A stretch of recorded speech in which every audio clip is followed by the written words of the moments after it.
The federal government and 5 state governments in Australia have now apologised for forced adoption from mothers in the 1950s, 60s and 70s. During those times there was the belief that young and unmarried women were incapable of parenting. Today it is parents with intellectual disabilities who face the consequences associated with being labelled unfit and incapable of parenting. University of Sydney website. I'm a mother. I'm a mother. I'm a mother. I'm a dad. We are the Powerful Parents Self-Advocacy Group. The Powerful Parents Self-Advocacy Group proudly presents How Would You Feel? I'm Susan, I'm a mother. I have a 4.5-year-old little girl. She's a monkey. She lives at home with her paternal grandmother, not me, and I love my daughter.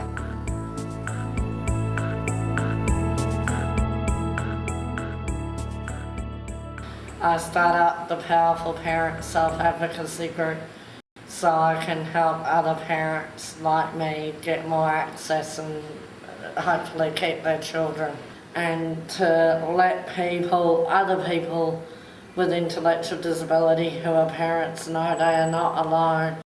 Sometimes parents like me lose their children not because they've done anything wrong, but because of their intellectual disability, and this is not right. Parents with intellectual disabilities face removal of their children in disproportional numbers. They are more likely than other at-risk populations to have their children removed when they are young, and often straight after birth. Professor Gwyneth Llewellyn.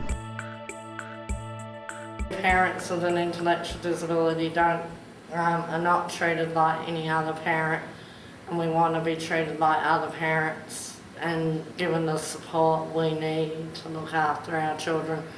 With support we can look after our children. I'm Nicole. I have 3 wonderful children, one boy who's 5, 2 girls ages 4 and one that's turning 3.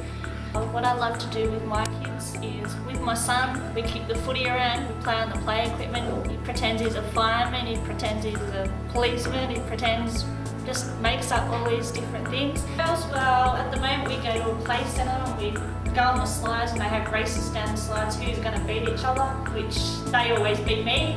I get stuck halfway, but the youngest one laughs at you and she thinks it's funny, and then she'll have days where she ignores you and you tell her, don't ignore me, and she just laughs at you.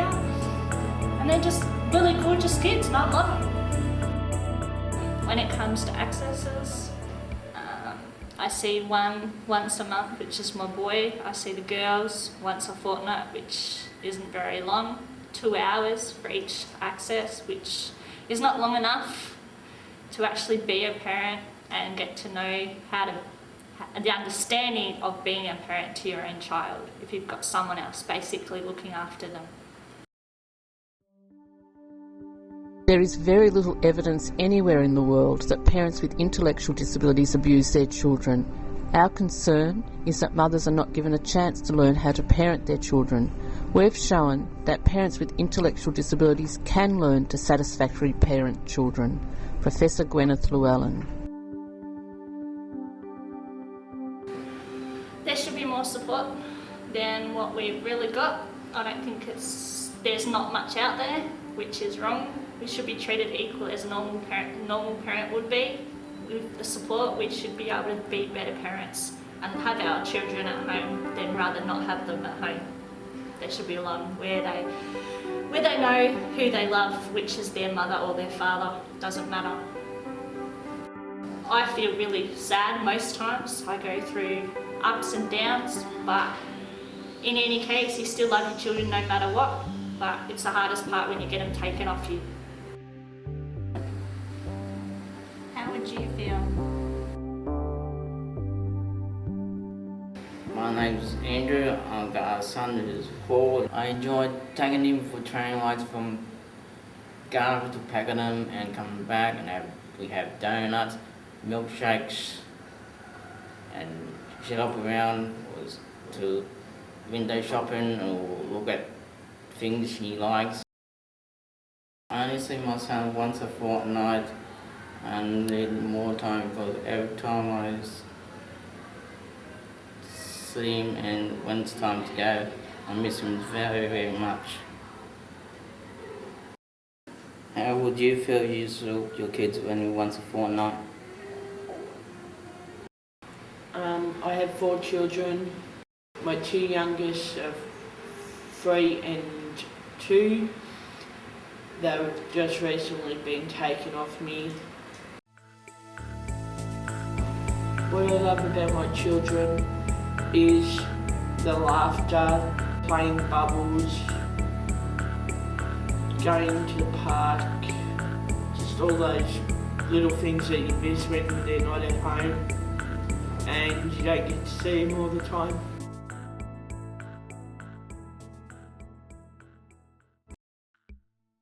This is a critical issue in Australia and around the world. When babies are taken away from their mothers early on and the mother doesn't really understand why, then you have the potential for very distressed mothers, parents and families. Professor Gwyneth Llewellyn.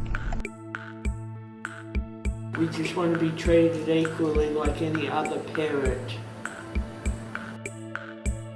Powerful Parent Self-Advocacy Group. We want parents to not lose their children just because of intellectual disability. If they do lose their children, we want them to have as much access as possible. If parents with intellectual disability do have their children at home, we want them to have the support that they need to be able to keep their children at home and not taken away from them. I started the Powerful Parenting Advocacy Group because I needed the support of people with an intellectual disability, and so that I can understand not just what I'm going through but what other people with a disability are going through.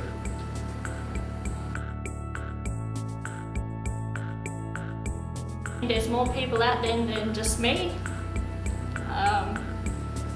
I felt like there was just me, but now that I've become part of this group, there is a lot more out there like me, so don't ever feel you're alone, because you're not.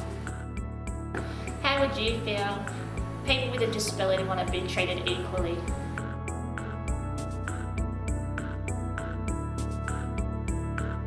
The United Nations Convention on the Rights of Persons with Disabilities, Article 23 states, "In no case shall a child be separated from parents on the basis of disability of either the child or one or both of the parents."